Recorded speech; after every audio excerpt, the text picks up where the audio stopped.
ម៉ែម៉ែខ្ញុំនឹកម៉ែឯងណាខ្ញុំស្រឡាញ់ម៉ែឯងកូនមិនព្រួយបារម្ភទេកូនបើកូនស្រឡាញ់ម្ដាយប៉ុណ្ណាម្ដាយក៏ស្រឡាញ់កូនប៉ុណ្ណឹងដែរដូច្នេះសូមជួយពរឲ្យកូនសុខសប្បាយមានជ័យជំនះណាកូនណា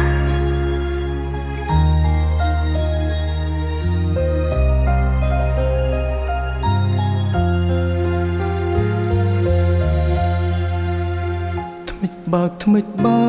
ក3ឆ្នាំផុតទៅអារម្មណ៍សោកសៅនឹកដល់មេត្តានឹករឿងកូនឡងពេលនៅកុមារនឹងពៀនមើលថាកូនណាយកូនណាឈរនៅមុខផ្ទះសុំពេលបាត់ជើងម៉ែ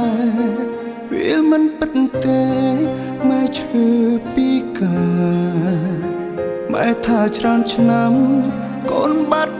ទៅណាហើយចុងគ្រួសារកូនធូរធាឬអម៉ែអើយម៉ែឲ្យកូនសុំទោកូនពិតជាខកូនគ្មានចេតនាឲ្យម៉ែរងទុក្ខ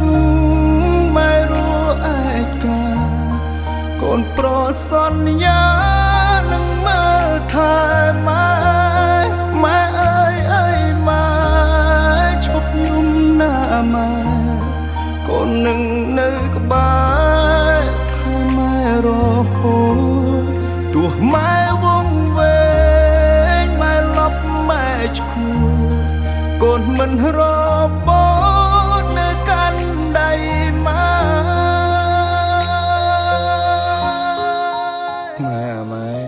មិនម៉ែអត់ដែរប្រាប់កូនថាម៉ែឯងហត់អត់ដែរប្រាប់កូនថាម៉ែឯងឈឺម៉ែតែប្រាប់កូនថាម៉ែមិនអីទេហើយកូនសុំទោសដល់ម៉ែណាហើយកូនមិនដល់ឲ្យម៉ែឯកាមរហូតពីថ្ងៃនេះទៅកូនមិនទៅណាចោលម៉ែឯងទៀតទេ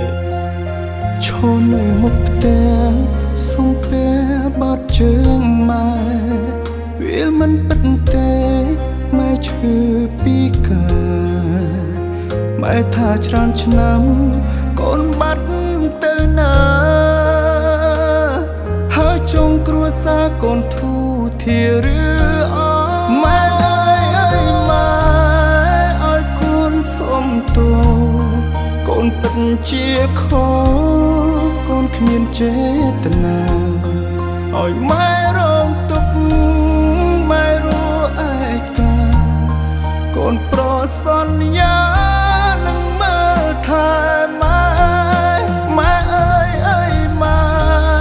ឈប់ខ្ញុំណាម៉ែ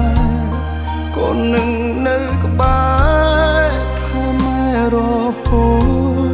ទោះម៉ែវង្វេងម៉ែលប់ម៉ែឈួតកូនមិនរបូតនៅកាន់ដៃម៉ែម៉ែអើយម៉ែឲ្យកូនសុំទោកូនពិតជាខកកូនគ្មានចេតនាឲ្យម៉ែរងទុក្ខម៉ែរួឯកាកូនប្រសន្យានឹងមើលថែម៉ែ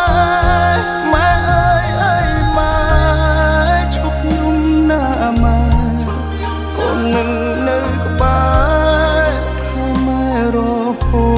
តទោះម៉ែវង្វេងម៉ែលប់ម៉ែឈួតកូនមិនរបូតនៅកាន់ដៃម៉ែទោះម៉ែវង្វេងម៉ែលប់ម៉ែឈួតកូនមិនរ